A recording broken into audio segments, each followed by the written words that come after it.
What is up, guys? Josh here with DepriveD Productions doing a 10th Pro Tools tutorial. I've had a lot of questions about how I personally do music when it comes to like my metal stuff, my hard rock stuff. So today, instead of a tutorial, I'm going to kind of show you guys a few tricks along the way and exactly how I do things. Now, I'm going to have to start and stop a lot because I have to change certain things in the mastering when I'm talking or when you're listening. So yeah, but either way, get ready. Check it out.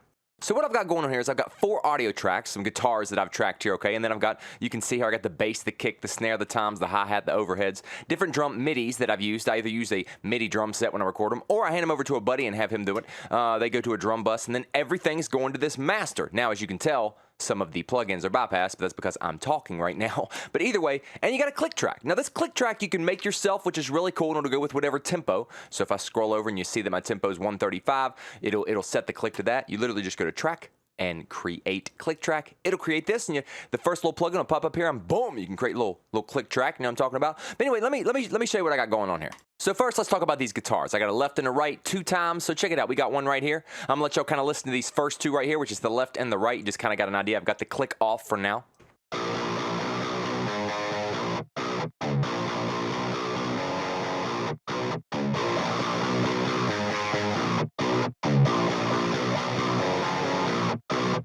Kind of a progressive riff there, right? A little off time, just real simple. Nothing too complicated, but a little off. If I turn the click on now, which is what I'm going to do, and listen to it again, you may actually be able to see what the count is, so you have an idea what the time signature is. So check it.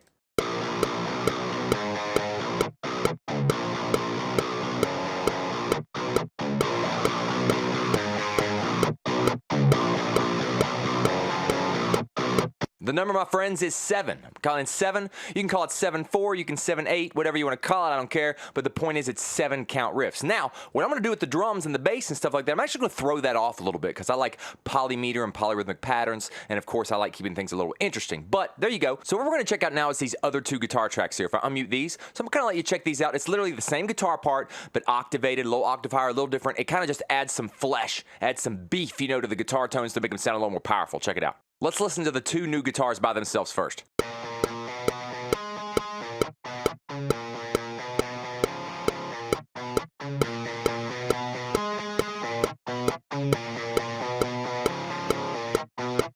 Pretty simple, right? We can put them together, kind of turn the, we got all 4 of them now playing. I'm gonna turn the click track off, and we're gonna rock it one time.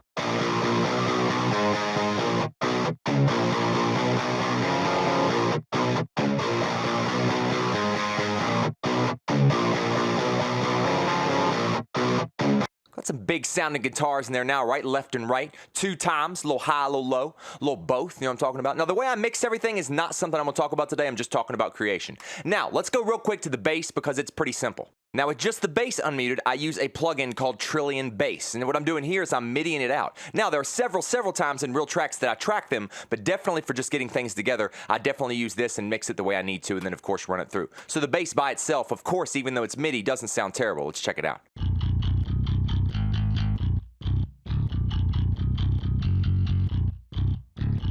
Definitely programmed if you hear it by itself, but again, this is just a test run, getting an idea of what you want for the song. You might see here's some clicks and pops, but if I now go in here and actually unmute all the guitars and play them together, you'll notice that the guitar, the way the bass meshes with the guitar, makes it just sound like this deep growling behind it, and that's exactly what we're going for in the metal field.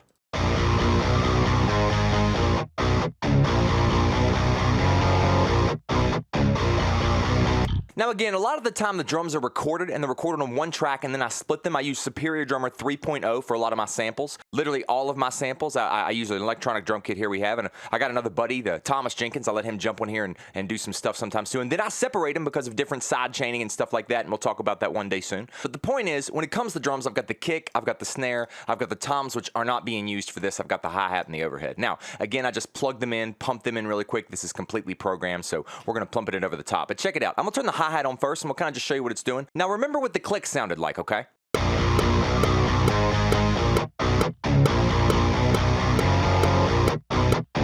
Again, you got that 7 count, right? We're going to mute that. Now I'm going to turn on the hi-hat instead. Now you're probably not going to be able to hear it that well, but it's going to be literally tapping in double time. If I open this up in the MIDI editor, you can see it's literally just up and down like that, using your left foot to click the hi-hat in double time of the click. So kind of check this out.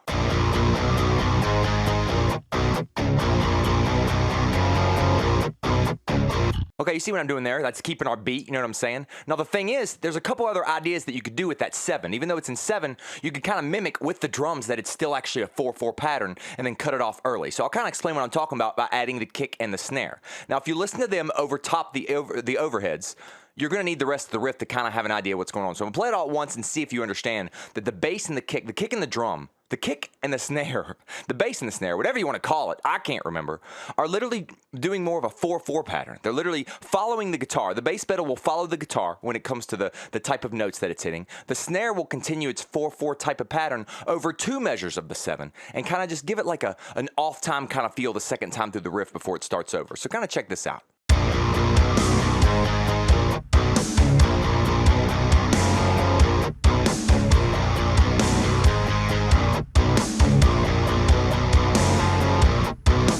So you can tell there with the bass and snare of kind of get that 4/4 kind of sound. You can bob your head to it, even though the guitars and the bass guitar and even the bass drum kind of throw it off. So what you do now is obviously I can unmute the toms because there's nothing going on. But if I turn on the overheads now, you're going to have the China cymbal kind of ringing out in pretty much every other note that the click would be doing. Again, the click is in quarter notes. I'm using eighth notes here. Well, these things, the China cymbal is going to do half notes, but it's going to accent the offbeat. And you can kind of see it here when I'm doing it. The offbeat is in between, and you'll see how that works after I add these in here.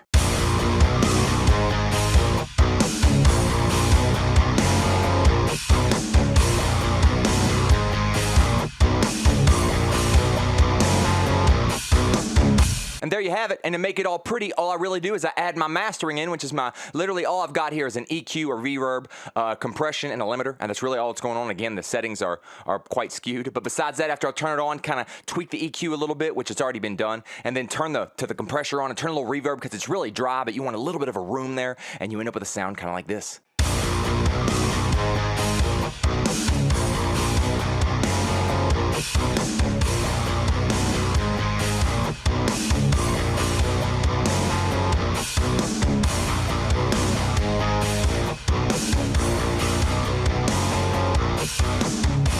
So that's it, guys. Some metal creation, some gent-style, progressive, metal, kind of technical, just a little bit kind of like off the wall, but still kind of radio-friendly metal sounds. I'm literally just tracking a few guitars, pumping in some MIDI drums and bass. Like I said, I use Superior Drummer 3.0 and Trillium Bass. That's just me. There are several options out there. Again, these are pricey. They can be pricey if you add a lot of them. This is not free stuff. You have to purchase these, but they really, really improve the quality of your music, especially if you're doing what I'm kind of doing. And then you use a MIDI drum set and literally track it in there or record your own bass or however you want to do it. This is just like for testing purposes. You get to hear some riffs really quick, check it out, and be like, okay, this is good. I like this. And then you can record it later however you want to. But guys, thanks for watching our 10th Pro Tools tutorial.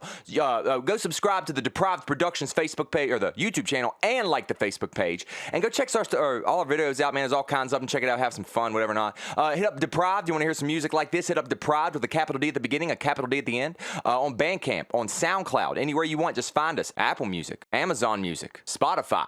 You name it, we're there. Check it out. I appreciate y'all, but besides this, we got all of our game development tools and our Blender tutorials. Check them out, man. Appreciate you guys watching. This is just an idea. I'm going to rock this track one more time because it's freaking awesome, and we're out of here. Peace.